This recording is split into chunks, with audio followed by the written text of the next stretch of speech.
Hello viewers and welcome to another Grid 2 video. We've been pumping them out recently. Today to look at the Yas Marina circuit in Abu Dhabi, and I'm in the McLaren MP4 12C in its race trim here around turn 1. The cars all seem to bunch up on turn 1. I've noticed this on a few of the races. The AI is quite strange. For the first few corners it seems to be extraordinarily slow, braking to half the normal race speed, and then they speed up and go very fast indeed. It is very strange.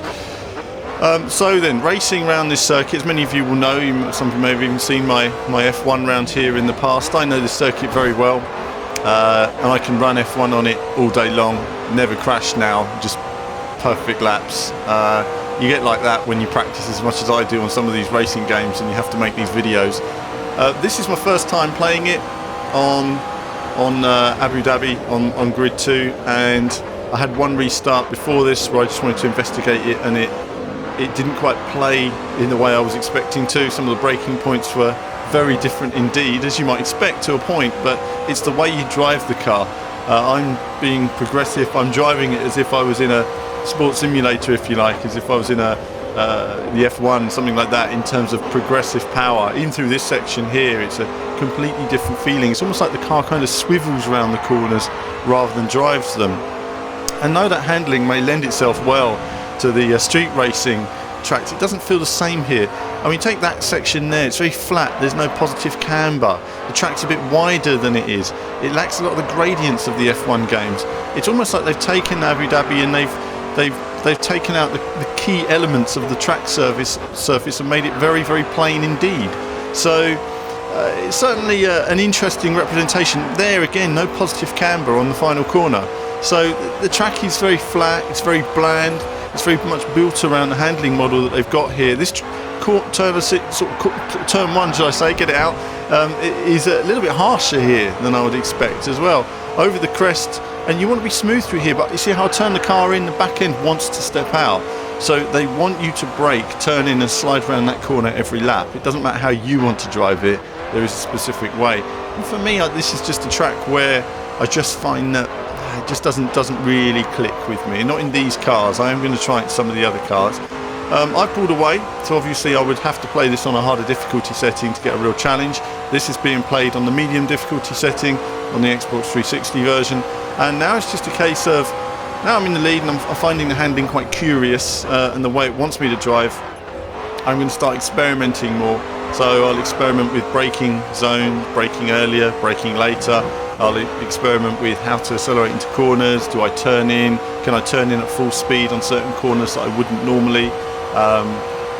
All these sort of experiments is what you do, and you try to carry more speed into the corners, but ultimately the best way to play Grid 2 is to turn in, brake into the corner, then accelerate and give it opposite lock, and you'll find you'll carry a lot more speed through every corner all the way through the game, unless it's a corner like that one, it's just simply flat.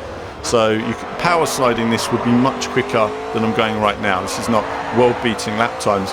Also, I've done some races online. I haven't recorded any of those yet. I'm going to wait until I'm racing with the community guys, hopefully tonight. And online, manual gears is night and day faster than automatic. You'll find I haven't tried glitch shifting, as they call it, yet, but I'm sure there is glitch shifting going on. For those that don't know what that is, it's when you press the handbrake and the upshift at the same time. Gives you a few more revs, makes you fast 2 seconds a lap faster. That's something certainly going on. I was in a straight line and the guys pulled out, I don't know, in a straight lasting for 6 or 7 seconds. They probably pulled out a 1 or 2 second advantage of me. I've been playing automatic gears on the control pad. I can't really be bothered with manual gears. This is a game to me where I'm just not bothered about manual gears on a game like this. I just like to play it and enjoy it for what it is. It's throwaway gaming. But if you're going to go online and you want to be competitive, then you will need to get into your manual gears and you will need to test the glitch shifting technique to see if it works. Essentially the handbrake kind of works as a bit of a clutch, but it does give you considerably more time. So that was definitely quite interesting to see. And I think that I'll do more testing online to show you guys some details on that as well, and perhaps even a little bit of technique once I get around to learning it. So I'm struggling with a couple of these corners. This slow chicane here is a different shape to how it normally is. on other representations. This is all wider. There's a little bit of positive camber here that's not here now, and again a bit more positive camber there. That's actually sort of a slower corner, so if you was in this sort of car normally you would be lifting around there, it wouldn't be full speed. But now I'm starting to get more into the power sliding and getting the back end out and altering my driving style to suit the course. I'm interested to find out your opinions on Grid 2, how you've been finding it so far, what are the pluses, the minuses on it. Obviously Martin will be working on his review. For myself, I think, you know, I've not gone through all of it yet. I haven't got all my bullet points in front of me, but it's a shame there's the replays. This is something that stood out for me as has been so poor at the moment. Replays are something which I really enjoyed in Grid 1. It had great replays, really aggressive looking car models, all the in-car shaking around and everything else. They still seem to have in-car models of the drivers, but I assume that they're low polygon, low resolution, and so they just haven't used them in a replay either, which is a bit of a shame. But the replays in general seem to be an afterthought, especially on the Okutama track, which some of you may have seen me practicing on. My next video will be on Okutama as well. I actually did it before the IndyCar one, but I wanted to show you that. Because the tracks take a little while to learn, I'm probably going to spend more time on this game on a specific few tracks and understanding how to get the most out of them rather than going through every single track in the game. Though over the next few months you will see more tracks being shown, and talking of coverage, there's going to be some MotoGP coverage as well on the channel in the next sort of coming days. Something to look forward to. Again, testing my braking zones there. That's not working for me.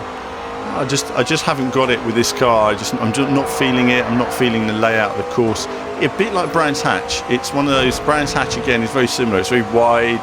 They've taken out a lot of the gradients, taken out some of the cambers, and they've made it a much more basic course to power slide your way around. And that's taken out some of the sort of technical driving ability, if you like, and it makes it a little bit bland.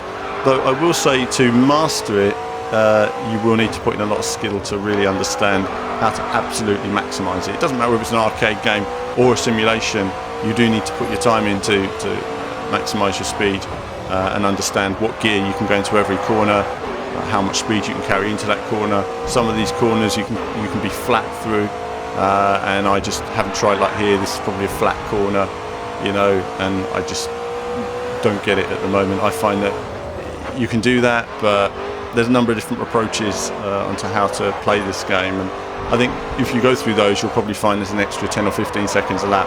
I mean, these laps here are not really representative of online lap times. I would need to be at least 10 seconds a lap faster. But it was really just an investigation today on this video to give you guys an insight into my testing, what I'm doing as I'm going through the game, as I never had the chance to go through any of this before it's released, and many of you will have got through the game probably before I even got it, so I'm a little bit behind on this one, but either way, in the end I'll work through a selection of coverage for you guys to enjoy and share those opinions, and you know, look at the ideas behind the development and why they've taken this route. This is also DLC, isn't it? And I know DLC has caused quite a debate. We'll talk about that on another video, actually. I think DLC does deserve a debate. I think that DLC is DLC when it's already on the disc? I think that's going to be the question. That's the question probably for a lot of people, actually. At the moment, it's not new, it's not something tied to Codemasters specifically, it's more of an industry thing, but I think it's something that needs some investigation. But this was a quick look, viewers, at the Yas Marina circuit, and as ever, there'll be more from me very soon.